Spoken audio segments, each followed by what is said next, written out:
Hey y'all, I'm sorry if you hear a little sound in the back. It's my baby brother. Welcome back to my channel, y'all. On this week's episode of my unpopular opinions, I didn't do one last week, but I'm back now. Y'all already know what to do. Like, subscribe, share, leave your comments, leave your unpopular opinions below. You guys know I love this beautiful banyo setup. I'm gonna do me a little braid out to perm rod, curling rod while I talk. My hair is doing a lot. Honestly, it's going back from the cut and the breakage earlier this year. Well, like what, this summer. I'm alright, but let's get into this video. Okay, y'all are funny people on this internet. Y'all really let Mr. Bill Gates get away with anything. You guys don't question anything that he does. Why does he own a mosquito farm? Why did he buy hella acres of land? Why is a tech guy involved with anything that has to do with our food or vaccines that we put into our bodies? You guys don't care about that, but you guys will ridicule and talk down on Dr. SEBI all day long. I don't understand. Black people, I know. This sounds so crazy. This is so far-fetched. But there is a such thing as too much seasoning. There's a such thing as too much salt. And some of y'all, especially like chefs on the internet, you guys' food be looking good, but when you guys are seasoning it, I'm like, that and that and that? Oh my God. Some of those seasonings like Tony's and Sazon, all those have salt in them. Why are you putting them together and then on top of your own all-purpose seasoning that you've created that probably, I'm sure, has salt in it too? That's a lot of damn salt. You can do whatever the hell you want.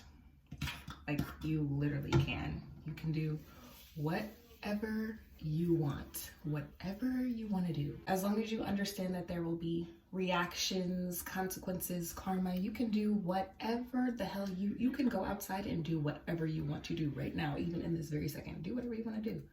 I saw a post about a mass shooting, unfortunately, and people are saying there is no God because, you know, he let this happen. God lets you have free will, again, to do whatever you want to do. If he, like, with that logic, like, he wouldn't have woken up in the morning, right? You wouldn't be alive and well and breathing and doing what you need to do and functioning, right? You are allowed to move and operate how you see fit, how you please.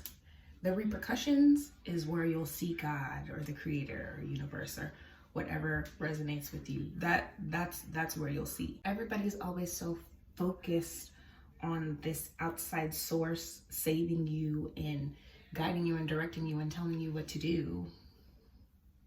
It's you.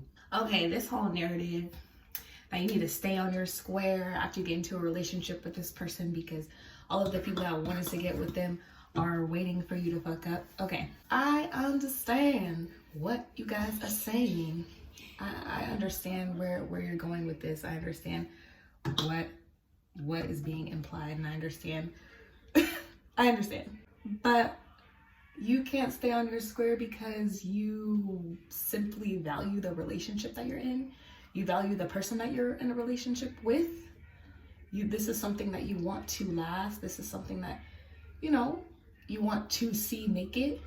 Your main focus, the derivative of why you get up and do what you do for your partner every day is just so somebody else doesn't have them, somebody else doesn't get them. That's weird. Why are you focused on what might be on the outside? Why are you so focused on what might be on the outside? Is it because you're not getting everything that you need here from this union? Like, really think about that. You better, because there's a whole bunch of niggas waiting. How would you even know that? You in their face? Y'all, I was fooled, bamboozled. Fell for the okie doke when it came to the Black Lives Matter movement. The more that I learn and the more that I research about this movement and what it is and where it comes from and who who are the people involved, I'd be like, oh, okay. I'm not saying that this is like a terrorist group.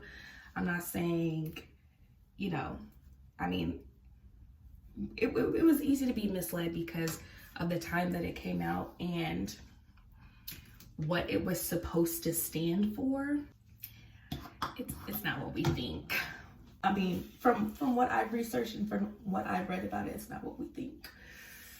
Okay. And the women talk about all he wants is sex. What you thought we was here for? A man does not want sex. A man needs sex. Yeah. Not him trying to use God. Not him trying to use God in the Bible as a shield to protect his inability to control his urges and that demonic vibration that controls him. And talking about this in the church, and then people are all in the church like, yes, thank you, Lord. All because he's speaking with conviction and he's a preacher or a pastor and he's saying that God said so and the Bible said so. But this is more valid than that other version of spirituality though, right? He's literally using a sermon to disguise his sinister sexual deviance and using religion to rationalize it. That's scary. Y'all not scared? I know you guys hate hearing this, especially when it comes to this topic because everybody's so sensitive about it. And it's just, oh my God, how could you ever say anything about it? But when it comes to mental health, nobody is coming to save you. Nobody. Ultimately, nobody can save you except for you. You have to want to be better for yourself. You have to want to do the work. You have to tell the truth. You have to be honest. Even if you take it as far as going to things to therapy and doing what you need to do, that you have to be honest in therapy. You're not going to get any better if you're not honest with yourself. If you can't say those things out loud, if you can't talk to yourself, like even in the mirror, and address things, if you can't write things down, if you can't listen to your ailments and your grievances, like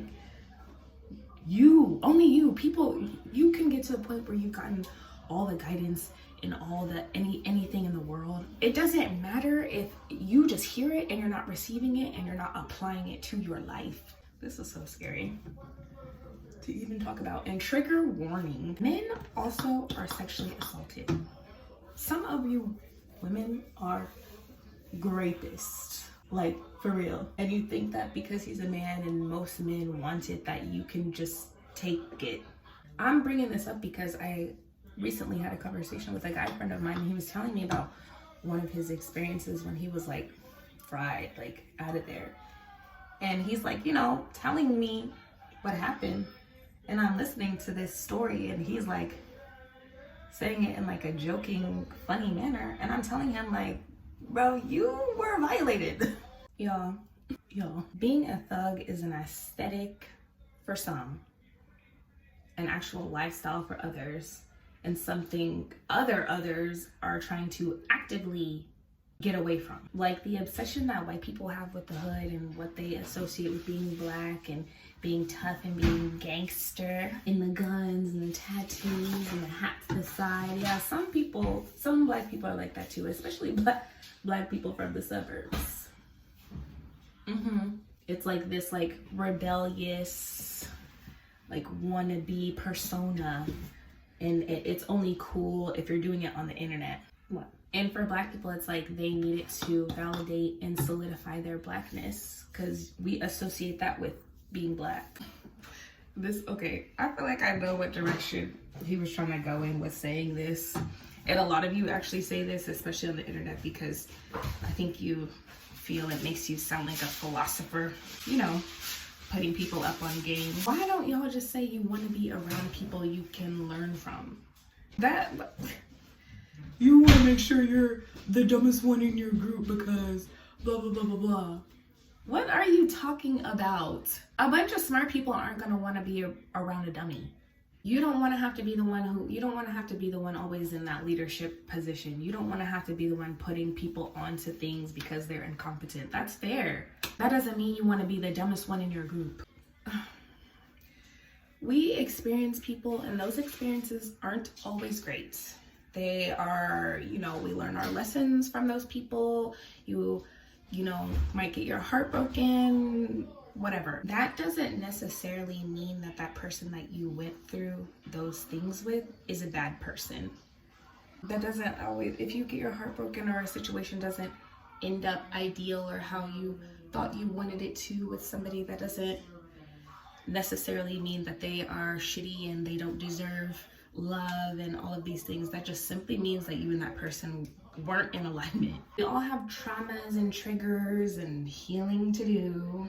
Those things that we probably all can say that we try to avoid and have internalized and all those great things. And depending on how those traumas are brought about in whatever situation, that will determine somebody's behavior. You've tried to ignore those things, so bad behavior is usually the result. It's like when we notice that their bad behavior isn't in alignment with us and we shouldn't be dealing with this, and instead of addressing it or removing ourselves from the situation, we continue to endure it and then scream heartbreak when we get done dirty.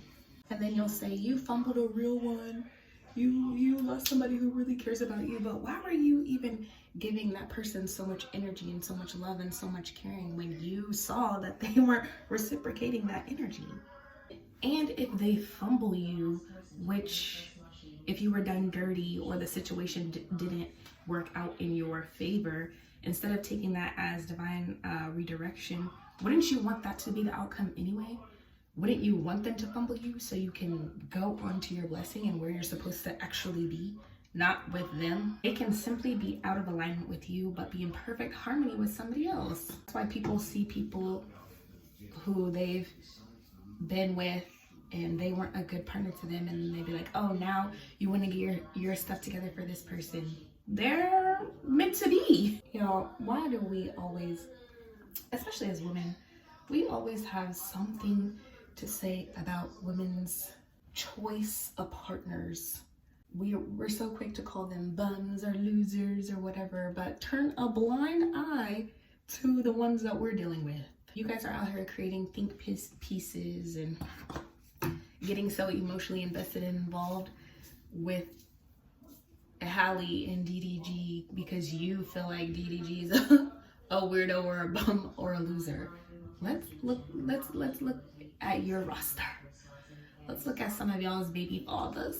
You know what I honestly think it is though? I think that we don't be having the courage to do that in our own situation. So we really hope that people that we're paying attention to or in other people's business will have the courage for us. So then we could see like this good outcome of maybe what we should be doing, even though we don't have the balls to do it ourselves. Just like how people applaud Sierra so much because she will get up and leave if that situation is not ideal for her. Pregnant, ring, not whatever, she's out. Like, please be the example so we can celebrate because we don't have the balls to do it ourselves. That's what I'm thinking it is at this point. Okay, I always see posts like this, especially on Twitter, and I want you to know that this is a projection. You feel like your experience and accolades have more validation because you had to quote unquote get it out the mud and hustle, and that's unfortunate. Having parents you can fall back on if necessary is definitely an underrated like privilege. Like, thank you God. There's too many people out here suffering and not having any safety net, not having any backup plan. Just if you don't eat, you're going to starve. Don't project that onto other people though. We can be very much understanding of your situation without you being a shitbag because of it. But yeah, y'all, let me know what you guys think. You already know what to do. Like, subscribe, share your own personal unpopular opinions. Share your opinions on what I said in this video. All right, see you next time.